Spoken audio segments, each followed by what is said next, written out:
미국 증시의 분위기를 생생하게 전해드리겠습니다. 이항영의 월가이드 시간이고요. MTN 이항영 전문위원 함께하겠습니다. 어서 오세요. 네, 안녕하세요. 네, 안녕하세요.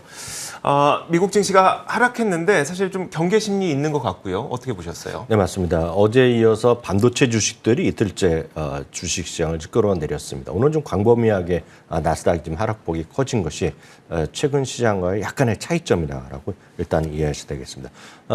전체적으로 보면 이제 미국 증시의 S&P 500 기준이니까요. 3일 연속 하락한 채 마감했고요. 오늘 이제 다우도 일단은 오늘은 하락세에서 면하지 못했습니다.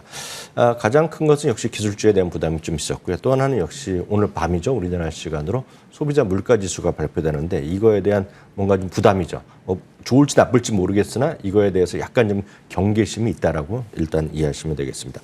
섹터별로 보면 에너지와 금융, 부동산, 유틸리티 등 4개 섹터가 올라갔고요. 오늘은 상대적으로 기술주와 임의소비재가 하락폭이 좀 커지면서 7개 섹터는 오늘 하락한 채 마감됐습니다. 상품 시장 보면 오늘 유가가 오늘 조금 하락하는 모습이었지만 큰 의미는 없었습니다. 여하튼 $90 수준에서 계속 횡보하는 모습이 되겠고요. 10년물 금리가 오늘 또 소폭 상승한 채 일단 마감되는 모습입니다. 한편 미국 달러는 최근 들어서 전체적인 추세에서 약간 약세 추세가 이어지고 있지만 최근에는 약간은 어떤 그 하락폭이나 상승폭이 크지 않은 상태 정도를 유지하고 있다라고 일단 여러분들 판단하시면 되겠습니다. 알겠습니다. 자, 이제 오늘 밤에 우리도 확인하게 되는 이 7월 물가 지표, CPI 지표가 발표될 텐데 사실 저도 개인적으로 좀 꺾였으면 좋겠다 바람을 갖고 있긴 합니다만 이건 바람일 뿐이고 실제로 좀 어떻게 나올 것으로 예상되고 있을까요? 네, 먼저 이제 컨센서스부터 확인해 드리겠습니다. 컨센서스란 건 월가의 다양한 곳에서 소위 전문가들한테 물어봅니다. 전문가한테 물어봐서 이번에 어느 정도 나오겠거니라고 물어보는 걸 모아서 이제 발표하는 것을 컨센서스라고 합니다. 그래서 이거는 각 언론 기관별로 약간 차이가 있는데요. 월스트리트저널 기준으로 보면 오늘 물가 지수는 이번에 8.7%가 전년 대비 정도에 상승할 것으로 일단은 전망되고 있습니다.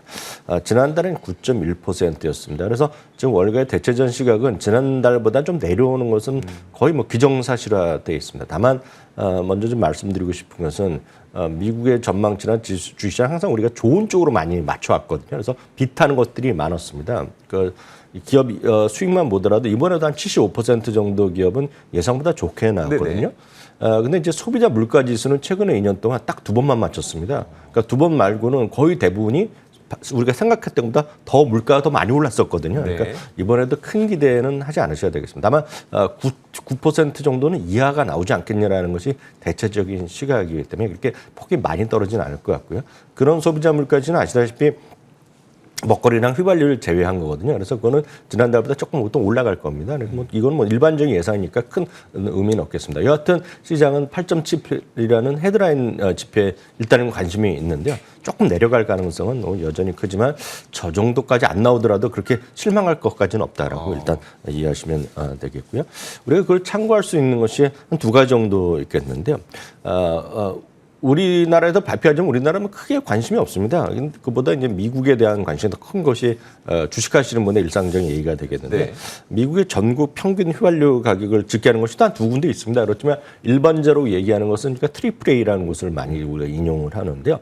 4.03달러로 떨어졌습니다. 그래서 이거는 이제 3달러대로 들어갈 가능성이 큽니다. 이번 주 안에라도요. 그래서 오늘 내일이라도 들어갈 가능성이 크기 때문에 휘발유 가격 내려가고 있는 것 자체가 다분히 심리적으로나 사람들의 소비 심리 그리고 투자 심리에 상당히 안정시키는 큰 역할을 하는 건 분명합니다. 어떤 이거 좀 내려가고 있다는 것이 되겠고요. 또 하나 이제 우리 기대 인플레이션이라는 게 있습니다. 기대 인플레이션은 건 역시 전문가들한테 물어볼 수 있고 아니면 계산으로 떨어질 방법이 있는데요. 1년, 3년 기대 인플레이션 지금 어찌됐건 조금씩 내려가고 있는 건 분명하겠고요. 특히 10년물 같은 경우에도 일단 5월부터 꺾여 있거든요. 지금 조금씩 내려가고 있기 때문에 일단은 많은 이런 걸 갖고 많은 사람들이 긍정적으로 보는 사람은 이제 물가가 급격하게 증가율이 떨어질 거라고 얘기하는 사람이 있는데 전부 다 기대일 뿐이고 전망일 뿐이고 일단은 많은 사람들이 말씀드렸다시피 워낙 못 맞춰 왔기 때문에 우리 시간을 보면 오늘 밤에 대한 걱정거리가 좀 있는 거죠. 그렇기 때문에 오늘 시장은 좀 쉬었다라는 또 하나의 요인일 것이다라고 이해하시면 되겠습니다. 알겠습니다. 이렇게 이제 뭐 물가 지표를 그동안 잘 맞춰왔으면 예상치가 맞춰왔으면은 사실 지금 나오고 있는 시장 추정치를 보면서 그렇게 걱정을 안 해도 될 것 같은데 그동안도 잘 못 맞췄기 때문에 이번에도 물론 약간 꺾일 것 같긴 합니다만 그래도 걱정이 된다. 이것 때문에 시장이 좀 하락했다고 보시면 될 것 같고 이게 첫 번째 요인. 두 번째 요인이 바로 반도체주의 동반 하락이거든요. 엔비디아에서부터 시작해서 지난 밤 사이에는 마이크론 테크놀로지까지 어떤 내용이 있었던 걸까요? 네, 그 엔비디아는 어저께였죠. 어제가 좀 자세히 말씀드렸다시피 8월 그 24일 날 실적을 발표하지 않습니까? 근데 이제 미리 이제 예비치란 걸 이제 공개를 했는데 생각보다 훨씬 안 좋게. 그러니까 만약에 그렇게 제대로 그 24일 날 발표했다 그러면 아주 주가가 좀 크게 떨어질 수밖에 없습니다. 네. 왜냐하면 이익을 못 맞추는 정도가 아니라 매출이 16% 정도 줄은 것으로 예비치를 발표했거든요. 네. 그러니까 그 컨센서스 대비. 그렇기 때문에 이게 시장의 충격인데 어저께 이걸 미리 얘기한 거죠. 그러면서 데이터 센터가 많이 좀 줄어들었고 게이밍 센터가 특히 이제 많이 줄어들었다. 게이밍 분야요. 그래서 그런 것들에도 우려가 있고 일단은 뭐 재고가 늘어난 거 뭐 얘기한 거 아닙니까? 그래서 어저께 주가가 좀 많이 떨어졌는데요. 오늘도 또 떨어졌습니다. 오늘도 한 4% 떨어졌습니다. 어저께 이제 급하니까 이제 애널리스트들이 이제 보고 오늘 이제 레포트를 한 4군데가 최소한 냈는데요. 투자기는 내린 곳이 하나 한 곳이 되겠습니다. 크레이그 할머니라는 곳은 어저께부터 하나 내렸는데요. 한 곳이 내렸고요. 목표 주가는 최소한 4곳이 목표 주가를 좀 내려놨습니다. 이보다 더 내린 것도 있지만 하여튼 이 정도로 내려놨다라고 보셔야 되겠습니다. 다만 이제 ARK 인베스트 같은 경우는 대표 ETF 세계를 통해서 70만 주 하루에 많이 담았기 때문에 네네. 그만큼 뭐 각자 다양한 시각이 있다는 것도 보셔야 되겠고요.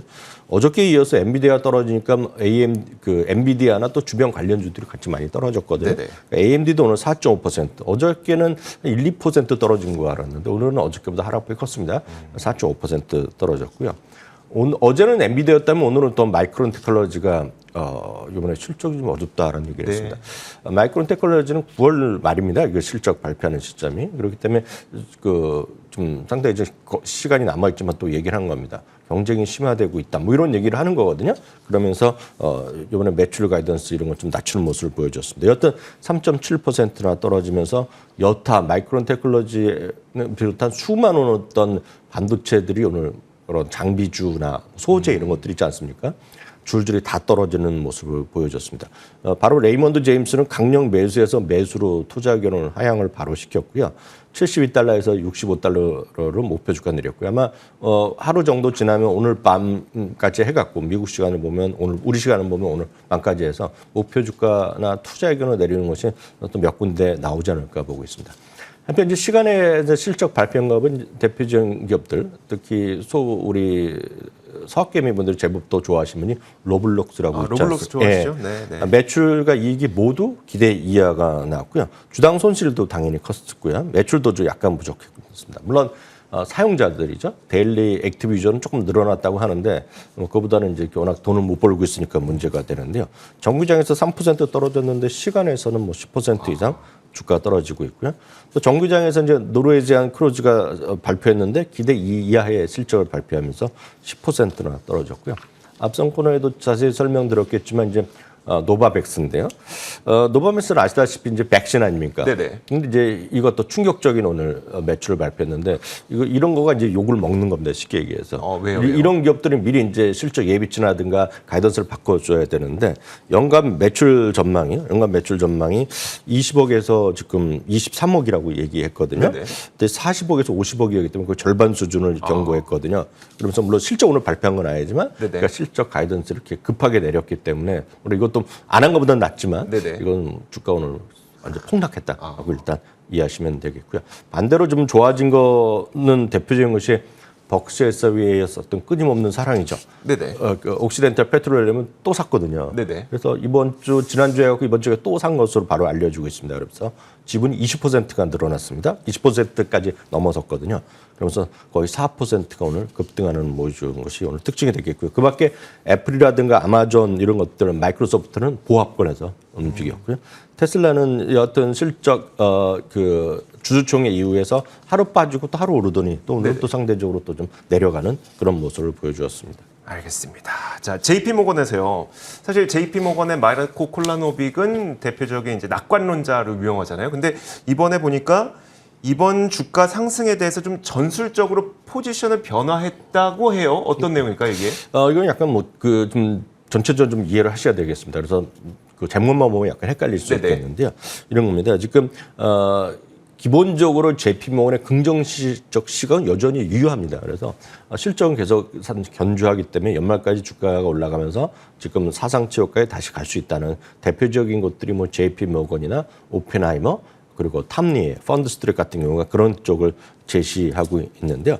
지금 보시면 그 소위 주식이라는 거 자체가 위험 자산인데 여타 다른 위험 자산에 비해서는 최근에 한 달 반 동안 좀 반등폭이 컸다는 겁니다. 그래서 여전히 비중 확대 의견은 유지하지만 상대적으로 어떤 글로벌 소위 자산 배분의 포트폴리오의 입장에서 보면 한 1%포인트 정도 줄이고요. 그 줄인 거를 뭐로 갖고 가냐면 상품을 좀 늘려야 된다는 얘기를 하고 있습니다. 네. 그래서 상품이 지금 또 많이 떨어진 거 아닙니까? 거기 구리도 포함해서 그 유가도 마찬가지인데요. 그래서 원유나 그런 상품을 좀 사라. 그런 얘기를 하면서 약간의 비중 조정을 1% 내리고 1% 정도 올렸다는 얘기. 장기적으로 여전히 긍정적인 것으로 보고 있다라고 일단 이해하시면 되겠습니다. 네, 알겠습니다.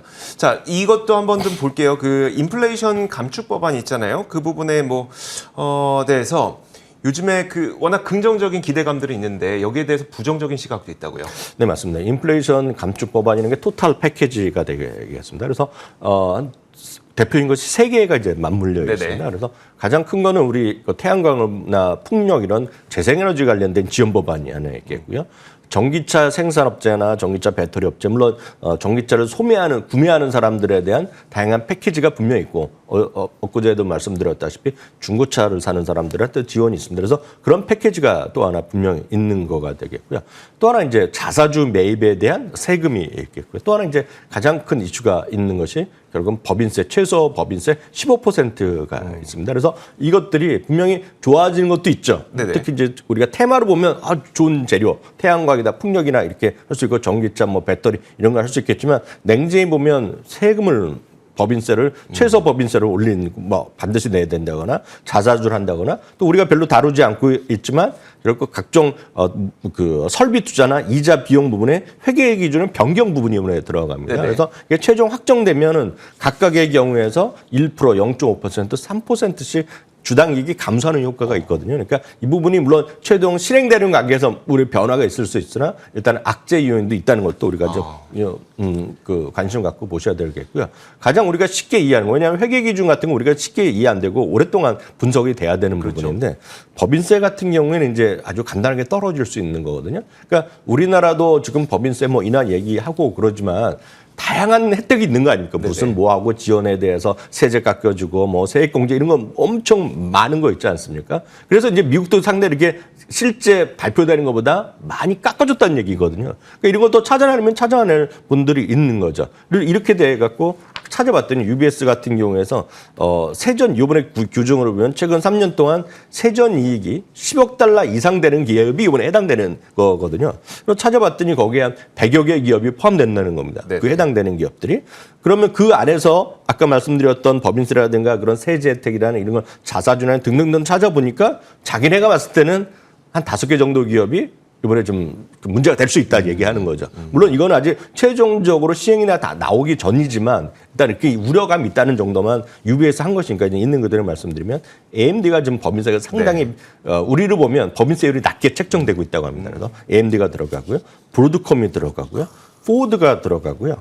테슬라가 좀 상당히 들어갑니다. 근데 테슬라는 이제 전기차 지원돼서 플러스 마이너스 효과가 있다. 일단 이건 법인세에 관련된 거니까요. 그리고 아마존이 5개 정도가 소위 말씀드렸던 그런 법인세나 이런 쪽에서 이번에 좀 일정 수준 타격이 있다는 것. 알겠습니다. 아마 이런 것들 아마 논의가 많이 될 가능성이 크다는 것도 염두에 두시면 좋겠습니다. 알겠습니다. 자, 이렇게 저희가 지난밤 사이 미국 시장에서 어떤 일들이 있었는지 살펴봤습니다. 자, 이항영의 월가이드 시간이었고요. MTN 이항영 전문위원과 함께 이야기 나눠봤습니다. 고맙습니다.